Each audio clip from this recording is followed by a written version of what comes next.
রাঙামাটি জেলা শহর থেকে ঝুলন্ত সেতুর দূরত্ব প্রায় ৩ কিলোমিটার।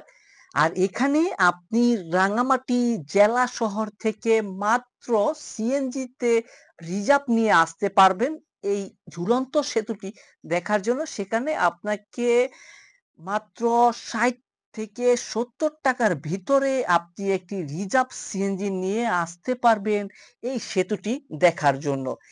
এইখানে যারা ঢাকার বিভিন্ন জেলা উপজেলা থেকে রাঙামাটির এই ঝুলন্ত সেতু দেখার জন্য আসে, তাদের জন্য নির্দিষ্ট একটা পয়েন্ট আছে। ওইখানে তারা বাস পার্কিং করে তারপর এই ঝুলন্ত সেতু দেখার জন্য তারা যেতে থাকে। ভিডিওর মাধ্যমে একটি কটেজের ভিডিওটি আপনারা দেখতেছেন। যারা ঝুলন্ত সেতুতে ভ্রমণ করতে আসতেছেন এবং ভ্রমণে এসে কোথায় থাকবেন, এটি একটা কটেজ হোটেল। তো এই হোটেলটিতে আপনার ঝুলন্ত সেতুর ঠিক পাশেই এটির অবস্থান। এইখানে আপনি খুব অনায়াসেই কিন্তু এইখানে রাত্রি যাপন করতে পারবেন। খুবই ভালো মানের এই হোটেলটি, গুণসম্পন্ন, আপনার থাকার জন্য বেস্ট একটা ওয়ে। যখন আপনি একটা সাইটে যাবেন ভ্রমণের জন্য, ওইখানের কিন্তু এটা সেতুর পাশেই ঠিক এই হোটেলটি। আর এই হোটেলের থেকেই আপনি পার্শ্ববর্তী যে সকল এরিয়া আছে সেখানেও ভ্রমণ করতে পারবেন। তো ভ্রমণে ঠিক যাওয়ার আগে এখানে কিছু দিক নির্দেশনা আছে, এবং যাদের খুবই পানির প্রয়োজন, যেহেতু এটি পাহাড়ি এলাকা, পানি ফিল্টারিং করার সিস্টেমটা খুবই কম। এইখানে ঠিক আপনি ঢোকার আগেই একটি পানি ফিল্টারিং এর ব্যবস্থা দেখতে পারবেন। ভ্রমণে যখন আপনি যাবেন বা সেতুটি দেখার জন্য প্রবেশ মুখেই আপনাকে ২০টি টাকার একটি টিকেট সংগ্রহ করতে হবে। আর এই টিকেটটি নিয়েই কিন্তু আপনি ঝুলন্ত সেতুতে উঠতে পারবেন। যে টিকেটটির মূল্য ২০টি টাকা। শুধুমাত্র ছোট বাচ্চাদের কোনো টিকেটের প্রয়োজন হয় না। সেক্ষেত্রে আপনার বয়স ভেদে কিন্তু টিকেটটা কাটা আপনার অত্যন্ত জরুরি। আপনি দেখতেছেন আমরা ঝুলন্ত সেতু ব্রিজে উঠবো। ঠিক এর আগ মুহূর্তেই এইখানে কিন্তু একটা টিকেট কাউন্টার আছে, যেখান থেকে আপনি টিকেটটা সংগ্রহ করতে হবে। টিকেটটা নিয়ে আপনি চলে যাবেন ঝুলন্ত সেতুর সৌন্দর্যটা উপভোগ করার জন্য। আর এই সেতুটি ডিয়ারিং টাইগার্সের সকল সৈনিকদের শ্রমে কিন্তু রাজস্থলী ঝুলন্ত সেতু নির্মিত হয়েছে। আর এটির উদ্বোধন করা হয় ১৯৮৭ খ্রিস্টাব্দে, যেটি কাপ্তাই হ্রদের ওপরে অবস্থিত। ঝুলন্ত সেতুটি রাঙামাটি পর্যটকের এক বিশেষ আকর্ষণ কিন্তু করে। আর এই সেতুটির দৈর্ঘ্য প্রায় ৩৩৫ ফুট লম্বা। সুবিশাল এই সেতুটি রাঙামাটি ভ্রমণে আসা সকল পর্যটককে সিম্বল অফ রাঙামাটি হিসেবে খ্যাত।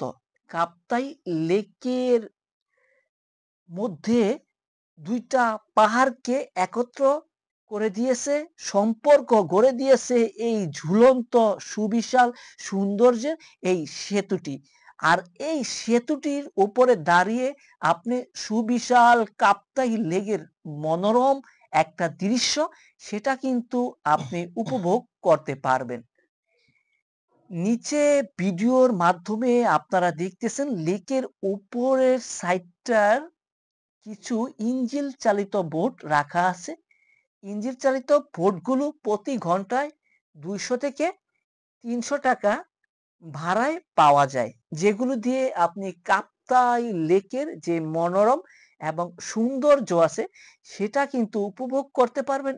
এই বোটগুলো এখান থেকেই কিন্তু আপনি ভাড়া নিতে পারবেন এবং রিজার্ভ নিতে পারবেন।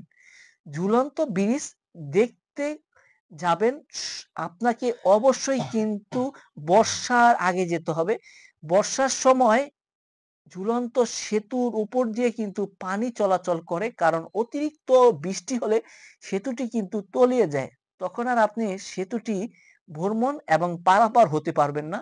সেজন্য আপনার উপযুক্ত সময় হচ্ছে শীত আসার আগে এবং শীতের মাঝামাঝি।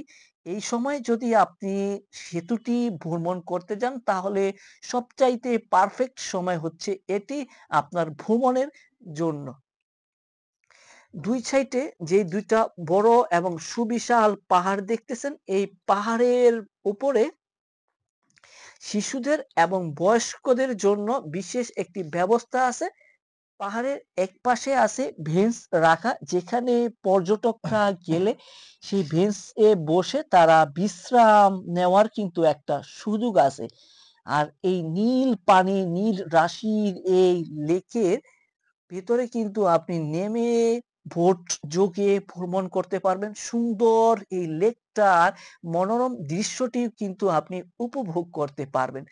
দর্শনার্থীদের জন্য ওইখানে রাখা বেঞ্চ এবং শিশুদের জন্য খেলনার কিছু আইটেমও কিন্তু রাখা আছে।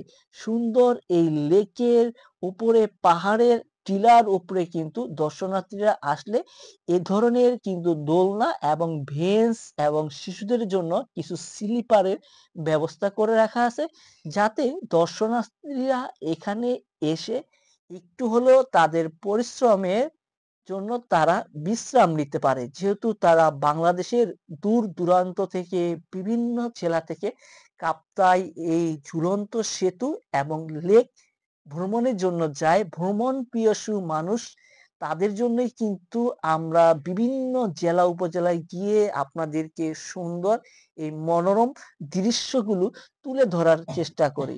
আর এই কাপ্তাই লেকে আপনি এপার থেকে ওপারে গিয়ে বা মাঝ প্রান্তে দাঁড়িয়েও কিন্তু অনেক ফটো সেশন ভিডিও করতে পারবেন। সেজন্য আপনাকে কোনো বাধা নেই। যেকোনো ধরনের ছবি এবং ভিডিও আপনি